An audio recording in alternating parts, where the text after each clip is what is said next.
Greetings. My name is Rob Stevens, and I'm the head instructor of the United States Ninpo Academy. I've been getting some requests, people asking me exactly what system do you teach, where did you get your information from, and where does rank come from through the organization of the United States Ninpo Academy.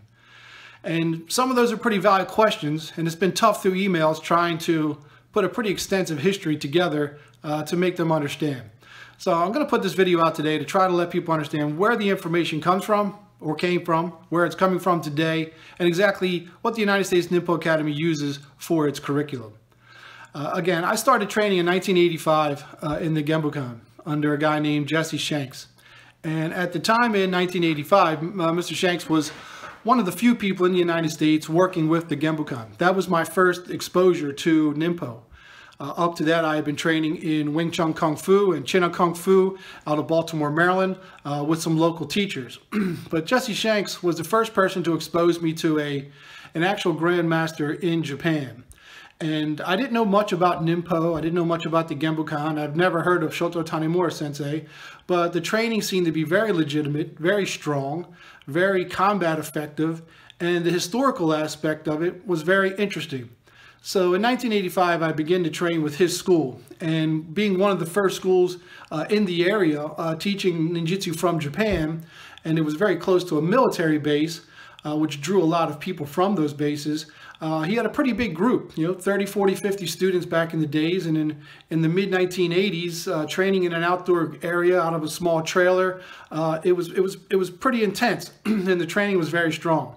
And he produced a lot of strong martial artists that are still practicing to this very day. But in 1990, or maybe it was 89, one of the senior students there, named Mike McGee, decided that he was going to break away from the Genbukan to follow a gentleman by the name of Charles Daniels out of Atlanta, Georgia. And he was part of an organization called the Bujinkan. And you got to remember, back in the late 80s, early 90s, there wasn't a lot of internet, there wasn't a lot of books that were written yet. And I really wasn't a student of martial arts per se. I was just training at a local place in Baltimore. Came across this school that was teaching Genbukan Ninpo, which I didn't know much about. It ended up being something connected to Shoto Tanemura in Japan. Then as I continued to train and got closer to black belt, I started to do more research. And then I found out that there was other organizations in Japan teaching these styles of martial arts. And one of them being the Bujinkan. And Charles Daniel at the time was, I believe, a 7th or an 8th degree black belt in the mid-1980s in the Bujinkan, and had been to Japan many times. And I started to hear things like Stephen Hayes, and I started to read Stephen Hayes' books, and I started to get exposed to what the Bujinkan was all about. The Genbukan was a very strong organization and still is to this very day. But we were thinking that if we were going to go to the teacher of Tanemura Sensei, if Tanemura Sensei is as skilled as he is, and we're going to now train with the teacher of Tanemura Sensei, who was Dr. Masaki Hatsumi, that was going to be an upgrade. That was going to be something we were going directly to his teacher. And Charles Daniels and the late Papa-san Ed Martin helped me get involved with the Bujinkan probably 1989, 1990, and made it to Japan in 1993. And trained in the Bujinkan for many years, and I guess it was in the late 1990s, maybe I can find out the exact date here. This was a seminar that I attended. That looks like it was on March 21st, year to 1997. So in 1997, Manaka Sensei wanted to come to the United States and wanted to run a Bujinkan school here in the United States with the help of a lot of people, one of those major players being Shihan Phil Laguerre. But there was a lot of politics involved with leaving Japan and starting an organization here in the United States. And one thing led to another, and Manaka Sensei created the Jininkan. And in this seminar here in 1997, I was actually called and I was invited to attend. I had heard about it and was asked to attend, and I was very curious, and I went. And it seemed to be a really good situation for myself to learn directly under Manaka Sensei, to learn the scrolls, and I was on board. So we made the switch to train with Manaka Sensei to try to follow what he was doing, and that lasted until probably 2003.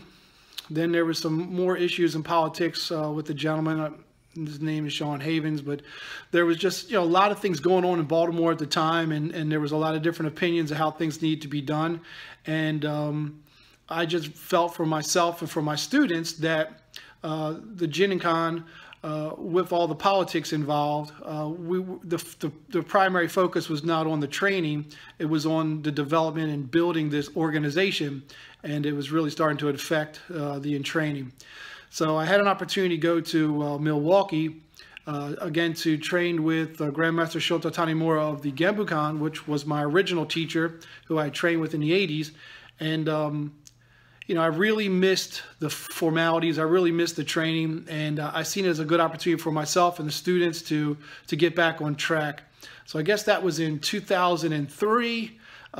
We made the move back to the Genbukan and continued to train there, probably up until 2017, when it got to be a point to where my rank coming from Japan got to be where the only way that I could learn was to travel back and forth to Japan. And I was traveling to Japan to learn, come home, practice, train, go back to Japan and test. And it was going to probably cost me anywhere from $6,000 to $8,000 per Dan rank to progress forward. And by this time, I had already been training close to 25 or 30 years, and getting to pay $10,000 to get another piece of paper when I have walls full of pieces of paper and rank from all over the planet, it just didn't seem to make financial sense for me or my family. And just health-wise, just traveling back and forth to Japan on a yearly basis just wasn't in my lifestyle or my budget. So in 2017, I contacted a long friend of mine, Phil Laguerre, who I trained with back in the early 1990s, and explained my situation and said, I want to continue to train. This has never been about organizations. It's never been about money. It's been about myself, the students, and the knowledge. And I'm at a standstill with my training and a crossroads. And I just want to see what was going on with yourself, as in Shion Phil Laguerre, and what was going on with the Bujinkan. And he pretty much filled me in. He said, hey, this is what's going on with the Bujinkan. It's kicking and as strong as ever, if not stronger. It's hundreds of thousands of members. And Hatsumi Sensei is very much alive and healthy and training on a regular basis. And that he was getting ready to retire from the government. And there was things that he was doing outside of the Bujinkan, bringing some of his experience over his life in the military and the government to a civilian world, and looking to make that grow. And it seemed to be a challenge and very exciting. Plus myself, I was getting burned out again from just the politics and of organizations, and not that I can't follow rules, and not that I can't play by the rules that need to be played by to progress. It just got to be where the rules became anti-favorable for myself, my students, and for me to continue to train was going to cost not hundreds of dollars or thousands of dollars, but tens of thousands of dollars. And that pattern was going to be reproduced with my students. So when my students got to my rank, they would have to be able to budget $10,000 per rank to go back and forth to Japan. And I just looked them in the eyes and I said, hey, this doesn't have to be like this. You know what I mean? There's plenty of people here in the United States. There's other organizations. The knowledge has been around now for decades. I've collected tons and tons of material. I have a great partner and liaison with Phil Laguerre and the Bujinkan. I said, we can continue to train, we continue to work, and we'll have access to get information from Japan, and be able to continue to stay directly with the history of the scrolls by being connected to the Bujinkan.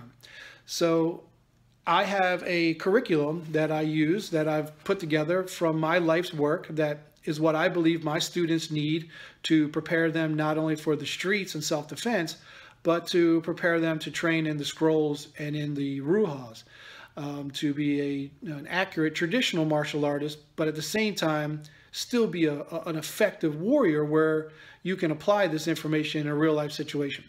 So these are a lot of the VHS tapes that I was able to collect over the years, and a lot of the books that I have. But a lot of these VHS tapes that I have, some of them are 8 hours long, 9 hours long, and I actually have them all put onto a DVD collection. So I have them all on DVD, where, you know, I've got just tons of them. You know, here's you know, Charles Daniels in Frederick, Maryland, Manaka Sensei, Charles Daniels in 1991. Charles Daniels with multiple Texas was in Texas. Then I've got just tons of other DVDs throughout the years.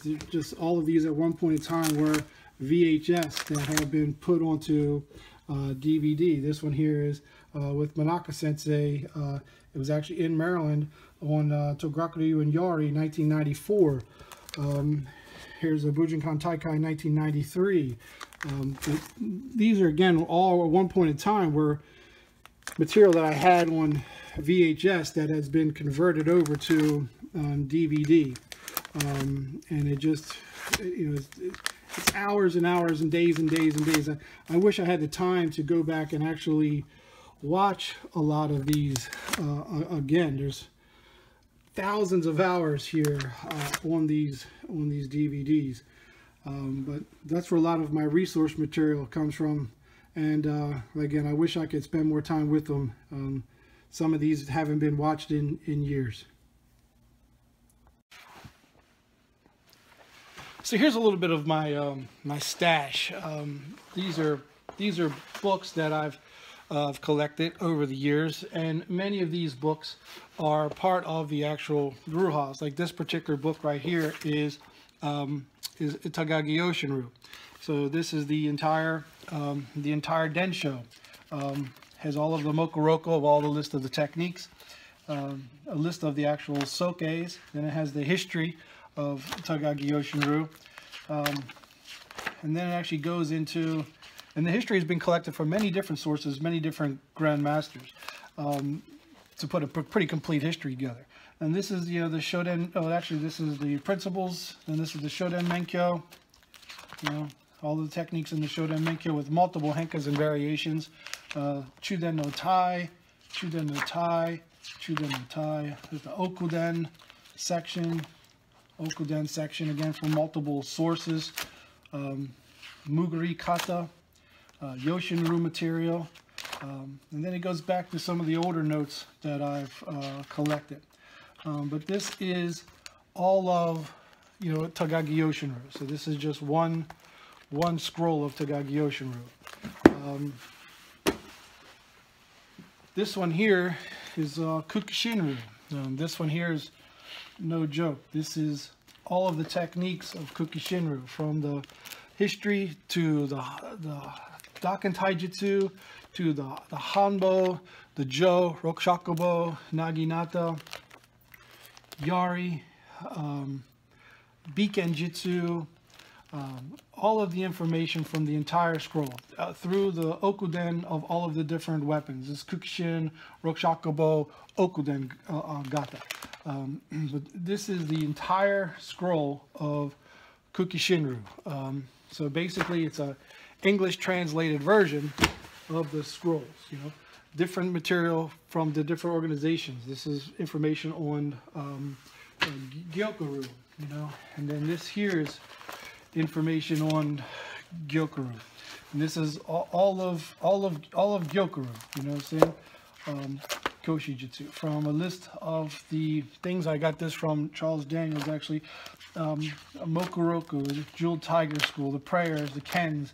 This is the Joraki no Maki with multiple henkas, Churaki no Maki, Joraki no, the Shinden Furu Jutai Jutsu, Shinden Furu Daken Taijutsu, Chi no Kata. This is complete of the Daken Taijutsu from multiple sources. Then there's Kotoru. This is Kotoru Koppojutsu, the history of Kotoru, the kamais of Kotoru, you know what I mean? So this is all of Kotoru. And these are just my handwritten notes that have been typed out. To show you here, this is This red notebooks was like one of my very first notebooks where I actually have these handwritten notes on, Kotoru. And then when I would travel to Japan or different places, I would get different henkas or different variations, or I would get different opinions, and the knowledge was constantly growing. Just Okuden section right there. But these are, my handwritten notes on Shinden Furu Jutaijutsu.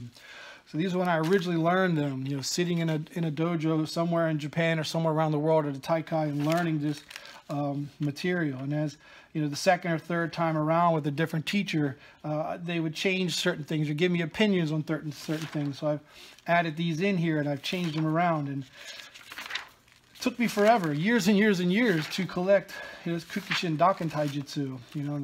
This the Chudengata here, the original time that I learned it. And these are my handwriting here in the different seminars that I've attended. I don't know if people remember the old Sanmyakus, or this is Togakureru. And tons of books, on Ninpo that I've collected over the years. Kotoru, Shinden Furu. This is a great book called The Invisible Armor that I would recommend. The books on the schools of the Bujinkan that I had years and years ago that have been read tons of times. The original ninja magazines, if you remember those, that they'd have information on it with, Shoto Tanimura. And this one here is dated 1989. This one here is Yari. So one of the very first ones. This one's 1987. But it's actually signed to Robert from actual Charles Daniels at a seminar that I went to where he was able to sign this, and I've got tons of these old magazines laying around. I have most of them in a digital format, but there's tons of books and DVDs, but I'd like to show you some other stuff that I have as well. And as with today's world, everything is kind of turned into a digital format. So just to give you an idea of where some of this information comes from, this is our Q curriculum. Let that pull up.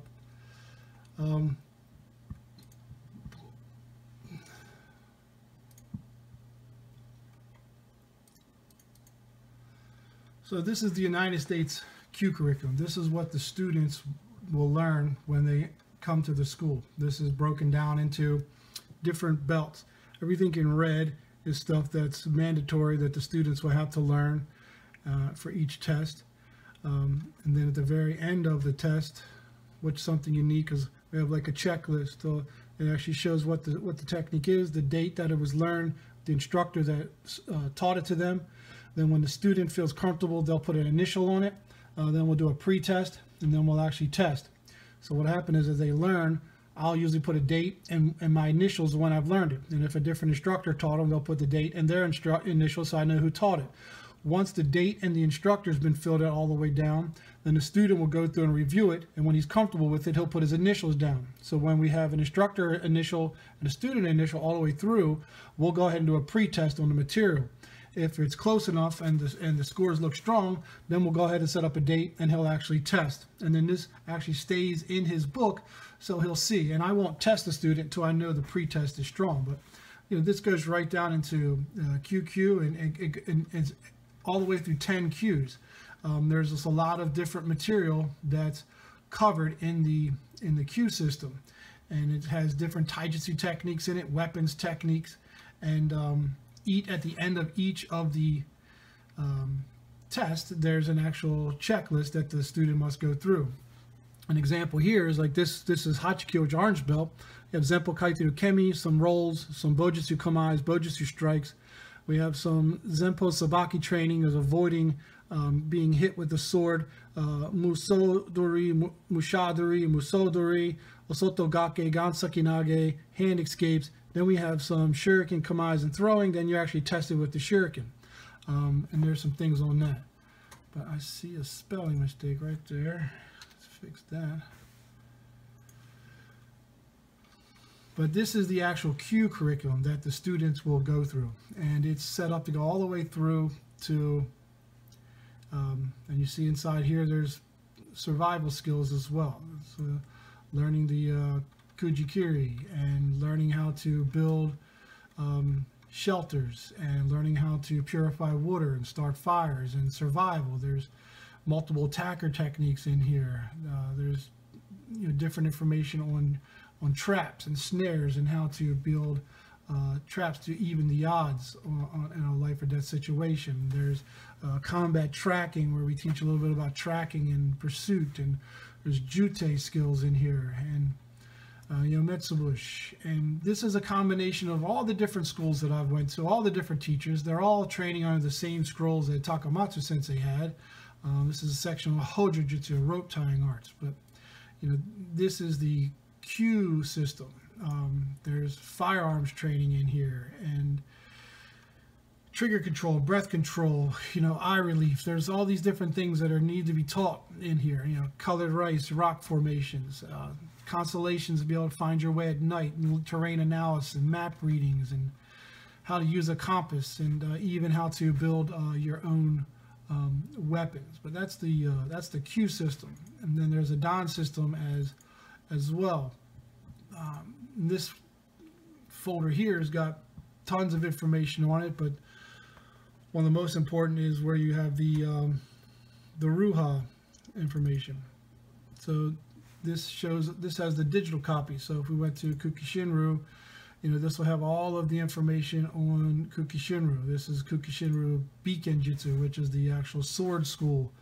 So this here is the actual sword scroll, Kukishin Bikenjutsu, and this is complete. There's all the information that you need about the Kukishinru and how to train it, and it has all the Kihon stuff in it, and it actually has all of the techniques in it. That's the Kenjutsu. Kotoru, one of my favorite systems.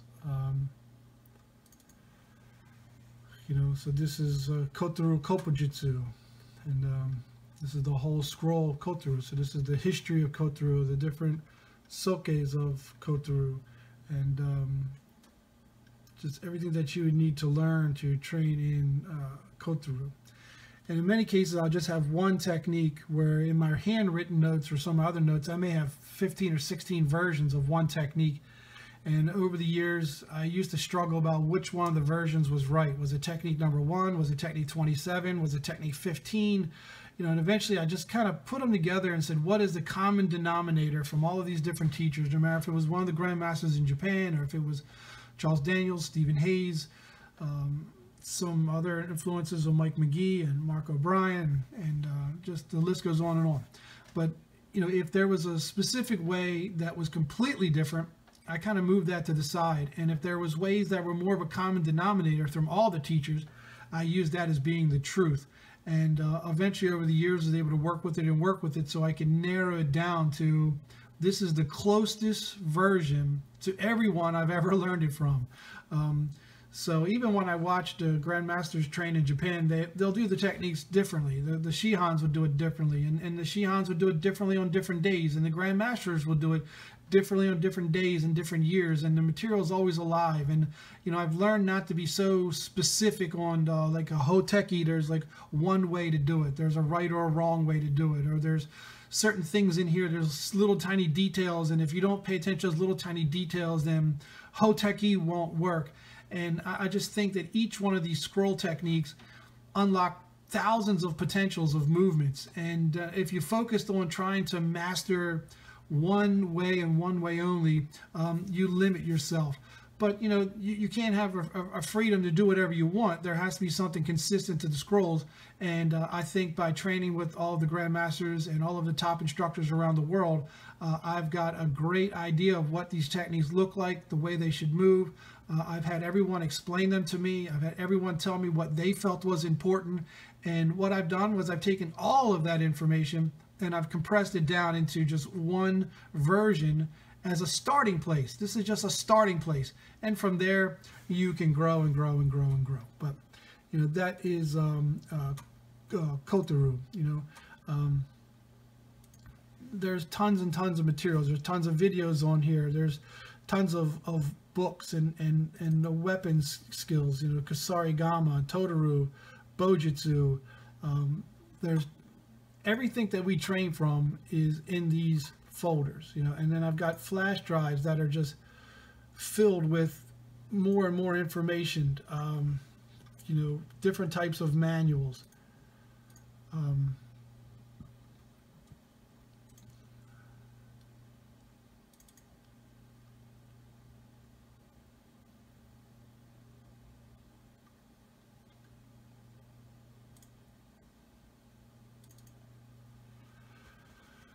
These are different martial arts books, you know, books that are related to the Bujinkan. Going back and getting some of the very first Stephen Hayes books, you know, back when he was still,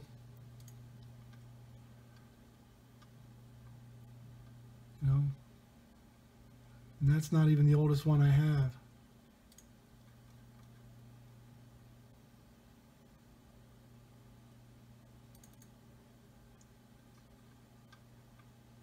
And this one here still has hand-drawn pages in them, you know what I mean? And I've got tons of books on digital file, you know, just tons of just ninjutsu books in general, you know, old manuals.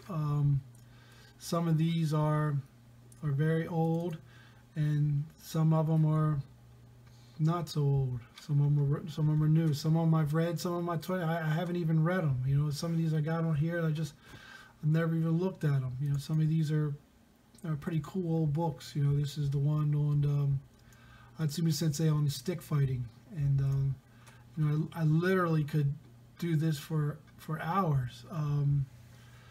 It's just want to give you an idea of where some of the information comes from. So as you can see, the information is pretty extensive. I didn't have an opportunity to really show you the black belt curriculum, but the black belt curriculum is basically about 8 or 9 Ruha in completion. Shodan Menkyo or Shodan first degree black belt starts with, you know, 5 or 6 techniques of a couple different Ruhas, and Nidan picks up with the 7th through 15th technique until the Shodan Menkyo is done, and 3rd Dan starts with Chuden Menkyo, and you keep going. By 5th Dan you're through Chuden Menkyo, and 6th Dan you're into the Okuden Menkyo. And there's a few weapons that are tied in there that are completely, but by the time you go through all of the Dan patterns, you've been through 7 or 8 Ruha, a couple different weapons from the beginning to end, from Shoden through Okuden, all the techniques in the entire system.